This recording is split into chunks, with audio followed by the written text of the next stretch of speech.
Je suis convaincue que si je posais la question à 10 000 personnes en direct, la majorité des gens lèveraient la main. Et la question est la suivante. Est-ce que vous avez des rêves enfouis en dessous du lit ou du tapis depuis trop longtemps qui risquent de ne pas voir le jour si la tendance se maintient?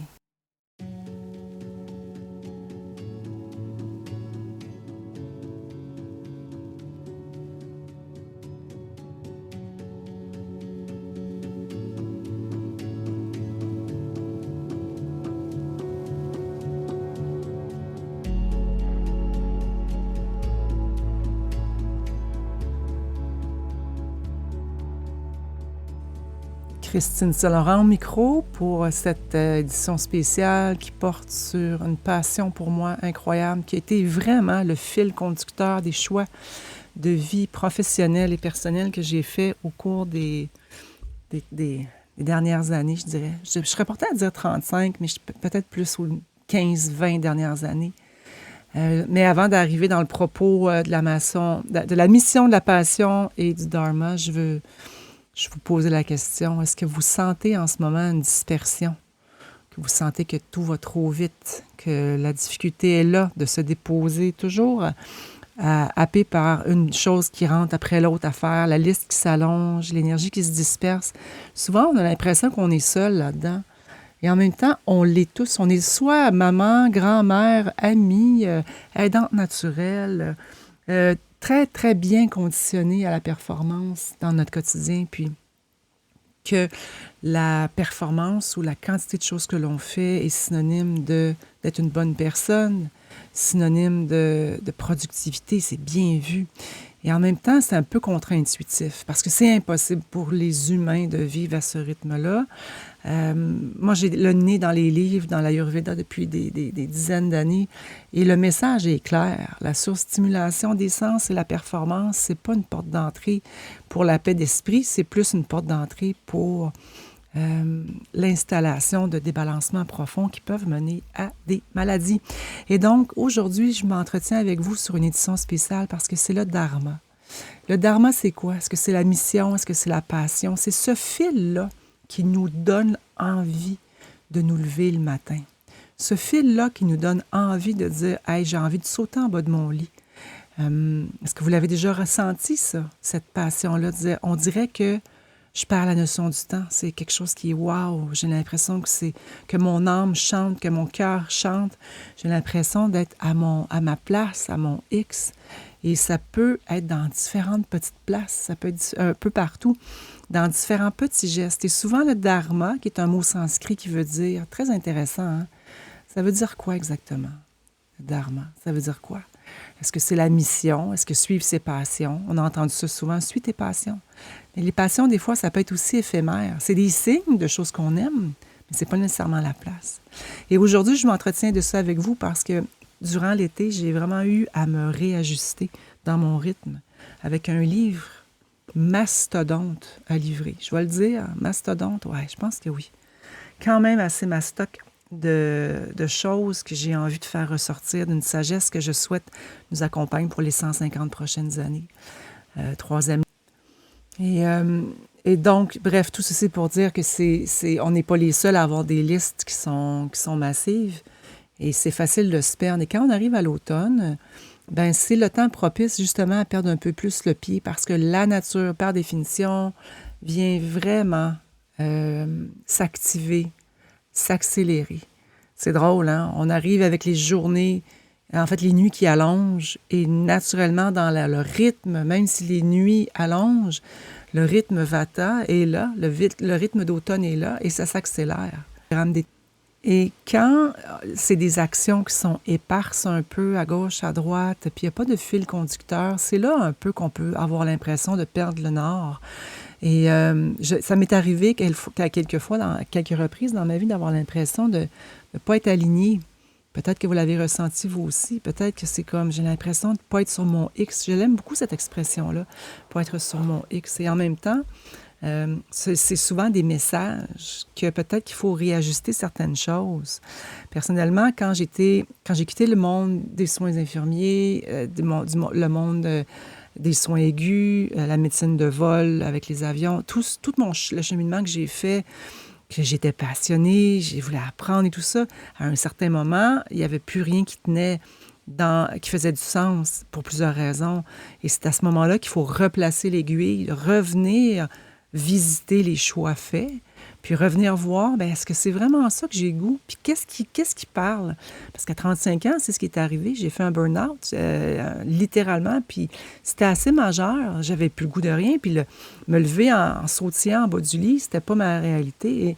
Et j'ai compris qu'il y avait quelque chose de plus grand que moi à l'intérieur. Et ce qui a fait que tout le reste des 18 années suivantes ont été alimentés par, justement, ce oomph, ce fil lumineux-là, ce fil qui est là, qui nous inspire, qui nous guide, mais qu'on ne parle pas. Alors, c'est pas juste une mission, c'est pas juste une passion, c'est de trouver son fil, un fil qui tient, qui nous tient, et qui est ici pour nous guider, pour dire, on s'est incarné pour venir donner des cadeaux uniques et être passionné par ce qu'on a à offrir.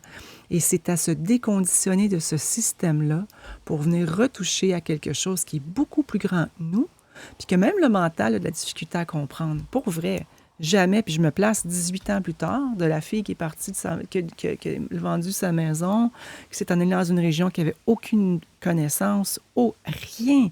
À 3 heures de route, acheter une terre agricole toute seule pour commencer à faire la plantation des plantes, puis voir comment je vais faire pour... Puis faire quoi? Aucune idée.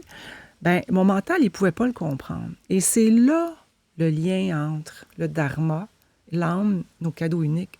Notre mental ne peut pas voir ce qu'il ne connaît pas, parce qu'il n'est pas fait pour ça. Mais notre cœur, lui, le sait. Alors, si vous vous sentez un petit peu éparse, déraciné, votre nord est perdu, l'impression de courir par en avant, que la liste des tâches est trop grande pour la quantité d'heures de la journée, bien, vous n'êtes pas seul. Et en même temps, le rythme qui est présent, puis ce que vous ressentez, c'est aussi des messages. Et cet été, j'ai vraiment eu envie de me plonger là-dedans, dans le dharma, parce que je me suis dit, si moi, je suis dans cet état-là ou dans ce conditionnement-là, j'imagine que je ne suis pas la seule. Je suis dans le bien-être depuis 35 ans, 37 ans maintenant. Et si j'ai tous les outils que j'ai là, puis que je ressens ce que je ressens, je ne dois pas être seule. Alors, j'ai décidé de créer une séquence. J'ai appelé ça une masterclass, la mission et le dharma. Mais ce que c'est, dans le fond, c'est de prendre les sagesses ancestrales qui nous parlent, qui nous le disent. Ils l'ont vu venir. Ça fait 5000 ans. 5000 ans et plus même. Il y a beaucoup de mes mentors dans la médecine ayurvédique qui ne veulent pas mettre de temps sur la sagesse de l'Ayurveda, qui est comme le penchant art de vivre du yoga. Et le dharma fait partie de notre quête de vie, un des 4 besoins fondamentaux de l'être humain, tel que le Bouddha en a décrit et que l'Ayurveda aussi en a parlé. Et ce mandat de vie-là, c'est quelque chose qui mute, qui change, qui s'ajuste, qui évolue, qui s'expand avec la conscience qu'on prend en cours de route. C'est comme si on était sur un chemin, puis on arrête, on prend des légumes, on arrête, on regarde la mer, on rembarque, on continue, on fait des recettes, on redébarque, on est dans une autre situation, et ça évolue au fil du temps. Je ne sais pas pourquoi les humains ont besoin de s'accrocher comme ça à ce qui est pour toujours. Et à celles qui sont un peu plus dans le cercle, un peu plus près, elles savent, la terre que j'ai achetée avec tant d'amour, que j'ai aimé tellement, puis j'ai tellement nourri, puis avec la permaculture, puis les plantes médicinales et tout, en ce moment, elle est à vendre. Je suis en train de bouger. Et bouger pourquoi? Je ne le sais pas, mais je le sais une chose, par exemple. Il y a quelque chose de plus grand. Évidemment, je ne dis pas à tout le monde de vendre leur maison, de se séparer, de changer de vie complètement. Le but, c'est pas ça. Mais c'est de ressentir l'appel et les signaux du tableau de bord qui dit il y a quelque chose qui doit changer, il y a quelque chose qui n'est pas ajusté, mon rythme ne me soutient pas mon énergie vitale. Est-ce que je dois le dire? Faut que je le souligne en 3 grands traits. L'énergie vitale se cultive. Elle se cultive, mais elle peut aussi s'épuiser. À un moment donné, la batterie, elle peut aussi arriver à eux. Et il y a des situations qui sont parfaites pour que ça l'arrive, dont un changement de saison, dont une accélération naturelle de l'automne, dont un été qui n'a pas été tant tranquille que ça parce qu'on a eu 50 millions de projets, parce qu'on voulait se dépêcher à aller en vacances puis qu'on n'a pas réussi à être en vacances, ou qu'on a eu juste 2 semaines de vacances. D'ailleurs, je vais poser la question et je vais arrêter là-dessus.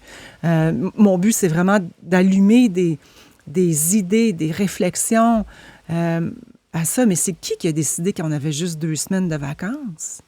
Comment ça se fait que le système, tu travailles 50 semaines par année, tu en as 2 l'hiver puis 2 l'été.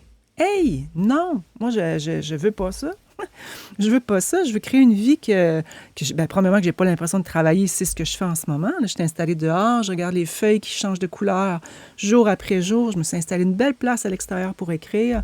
Je vois le Mont-Saint-Anne, j'entends les feuilles, j'entends la chute et je bénis le ciel d'avoir eu je bénis le ciel d'avoir eu les difficultés que j'ai eues quand j'ai réalisé à 35 ans que je voulais prendre ma retraite, que ça marchait plus, mon mode de vie, que je pouvais plus être dans l'industrie pharmaceutique, que je pouvais plus non plus être infirmière de recherche, que je pouvais plus être dans le milieu conventionnel, puis que je devais faire des changements majeurs. Sinon, ma lumière et mon énergie s'éteignent. Alors, mon propos, c'est, est-ce que vous écoutez ces signaux? Est-ce que vous mettez en place le rythme nécessaire à ce que le dharma se révèle? Et je termine là-dessus. Ce que j'ai bâti cet été, c'est vraiment en ouvrant les livres, en allant approfondir, plus que la question de mission de vie et de manifester sa vie et tout ça. Je ne réduis pas ça du tout parce qu'au contraire, on le sait qu'on est des fréquences puis qu'on est capable de créer ce que l'on veut. On est des êtres créateurs. Et en même temps, le dharma, il y a quelque chose de plus profond dans la perspective védique et ancestrale. Et ce dharma-là, on le porte et il faut lui laisser l'espace à se révéler. Et donc, je vous invite à vraiment, si vous n'avez pas vu passer, je vous invite, je mets le lien dans l'audio. Et si vous allez sur christinesaintlaurent.com, christinekry-saintlaurent.com, il y a un lien aussi pour la masterclass Dharma. J'ai inclus 8 clés concrètes. C'est bien beau de comprendre, mais qu'est-ce que je peux faire concrètement? Et c'est pas lourd. Moi, ce que je souhaite, c'est qu'on se connecte collectivement à cette passion, mission, lumière intérieure-là que l'on porte tous et qui fait qu'une fois qu'on met en place ce qu'on aime, on n'a plus l'impression de travailler, on n'a plus l'impression de se vider. Au contraire, on donne, mais ça nous remplit. Ça nous remplit le cœur, ça nous remplit l'espace, ça nous remplit la tête. Et de se donner le droit de décider de sortir du modèle qui nous est imposé. Et ça se fait une petite étape à la fois. Alors, je vous invite vraiment à venir me rejoindre. christinesaintlaurent.com, Masterclass Dharma, aligner son feu et sa mission. Je rajouterais même la différence entre mission, dharma et passion est quand même assez grande. Venez me rejoindre et c'est mon expérience signature en ligne du mois de septembre pour l'automne. Et je vous embrasse. On se retrouve dans une prochaine.